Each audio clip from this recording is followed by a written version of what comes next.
disabled by Blizzard for a little bit. But here we are, guys. We're spawning directly on top of UR Slush, who's not actually UR, he's just now just Slush. He's being the yellow Protoss in the top, going up against Crane being the teal Protoss in the bottom. We've got PvP in the semifinals of the Zotac Cup. Guys, go to zanderfeverSC/vote. Let us know who you think is going to be winning, because we've got a ridiculous PvP for you guys to enjoy, and I am honestly not even sure who's going to be winning. There's going to be votes all around, but whatever you think, you should go ahead and let your voice be heard. Actually, last time these two played, they were in practices, and Slush 3-0'd Crane. Really? Yeah, well, one of them was a straight-up 8-gate, and he just blew Crane right out of the water. That's insane. The second one was War of the Worlds, and then the third one was 4-gate versus 4-gate. So that legitimately means that Slush out-microed a Korean pro gamer. Yes. But all I can say to that is wow. Yeah. But then Crane came back the next day and destroyed him. So. Alright, well, we have both players going for a 12-gate instead of a 13-gate, so we could be going in 4-gate versus 4-gate, guys. It is a 4-gate versus 4-gate right now. I'm already calling it. Alright, so now he's got to look at the flavor of the 4-gates. We could have someone go for a 3-stalker rush at the start, and with someone going just for the straight-up zealot stalker at the start. And that could be very cool to see what the players are going to be going for against each other.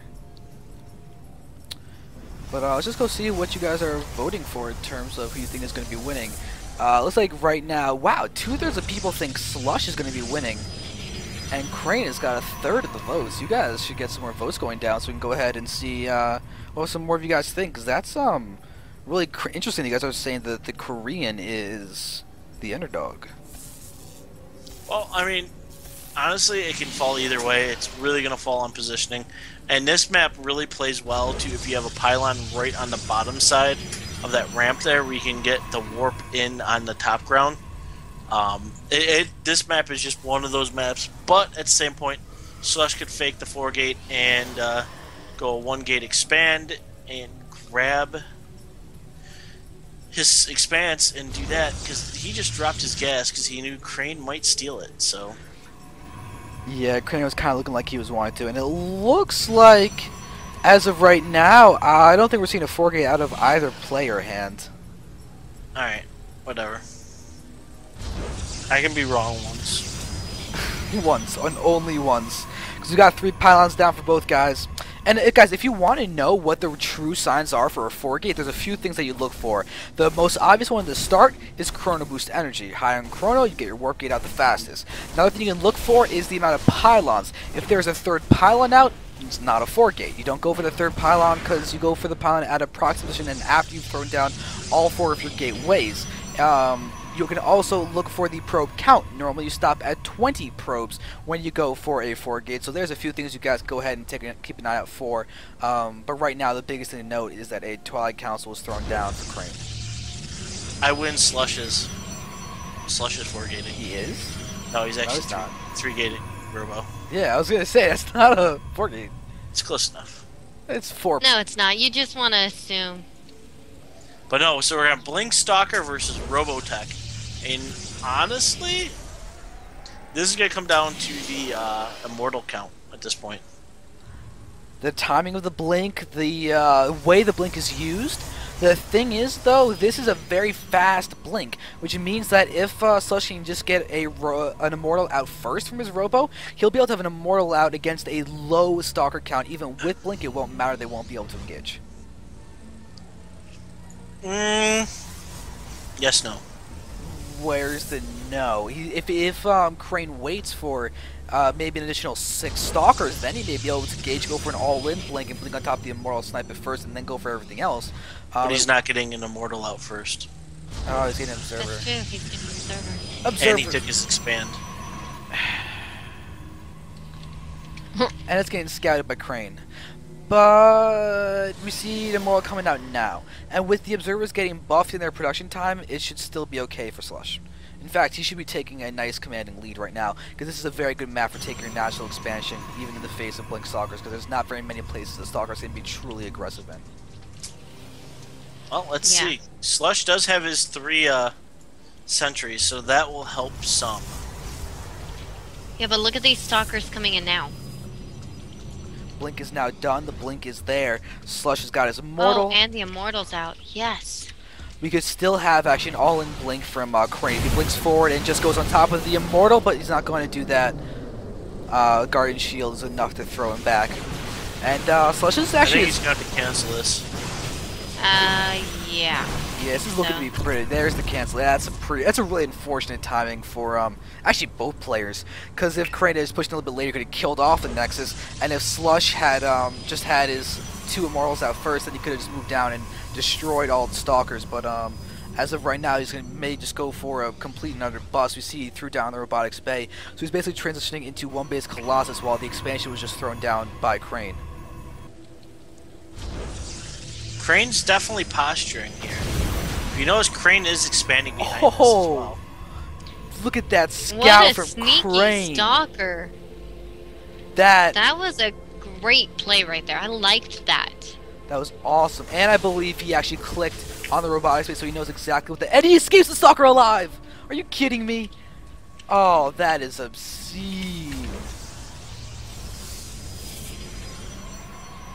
That is... I'm kind of shocked by that. Not gonna lie. That is obscenity. I'm surprised we're not seeing more Immortals. He's got 3. Or he's got 2 right now. He's going for Colossi now, so he doesn't want to go for the Immortals. He wants to invest in the Immortals. Because when you have 2 Immortals, and apparently Slush is experiencing lag, that kind of sucks. Well, it's just this map. Yeah. I mean, sadly, it is this map, so. Alright, but now with, oh, apparently in very emphatic caps comes Crane saying me too. Alright, but now we're going to be in a really interesting spot because Slush is going to go for a very strong army. He can actually push out with this 1 Colossus right now if he really wants to, but it looks like we're going to have the retreating happening. Crane, that actually is a vulnerable... Ooh, Crane wanted to snipe that Colossus immediately. 1-hit Stalker. Really? Yep, that is a 1-hit point Stalker. Well, Crane's ahead of the game now because his actual natural is up. But he's going to be down in the Colossus count. And oh, look at this! They're trying to blink and kill that Colossus. I was afraid they were going to try and do that. The thing is, though, that's actually better for Slush than it is for Crane, because those Immortals are the true damage dealers. That Colossus is just a big, shiny target, and it's... Yes, but losing it still wouldn't be good for Slush at this point. He still needs it. I think he's... Look at the strength of his army. He's even pulling probes. It's okay if that Colossus goes down, because now, first off, there's 2. And 2 are infinitely better than 1. If this becomes a base rush, Slush is doomed. Not necessarily. That army is really, really strong, and Slush can escape. He's got probes with his army. He can easily throw down pylons, Nexi, whatever. I said base rush. I said if it was a base rush, he'd be doomed. Base race. He wouldn't be doomed. Rush, racing different. Slush has probes, but he can still rebuild anything he wants. But the Colossus is now out for Crane down there in the bottom. Slush is going to continue pushing and try and get the elite, because he's got elite in both Colossi. He's got it, but there's a full flank. There are the Stalkers in the back. They're going to start moving in. The Zealots, though, are going to start dealing so much damage for Slush. Crane has got a lot of vulnerabilities right now. The Zealot count is going to be huge for Slush. They're going to tank so much damage, and Slush should actually be taking this first game. Probes are being pulled down here for oh, Crane. Look at all the probes dying. And but now we have a second Colossus on the field. We have 2 Colossi and Immortal versus 2 Colossi and Immortal. Oh, but the Immortal's got the Guardian Shield. And here's the GG from Crane. GG. Slush takes game number 1. That is a really... Oh, apparently I already had him winning game number 1, but that's okay, because now it's true. So Slush wins game number 1, and we're going to be seeing him and Crane going up in another game. As this is the semifinals, we are in for an interesting series. Because the Korean Pro Gamer right now is taking some quite heavy hits. And Cloud Kingdom LE is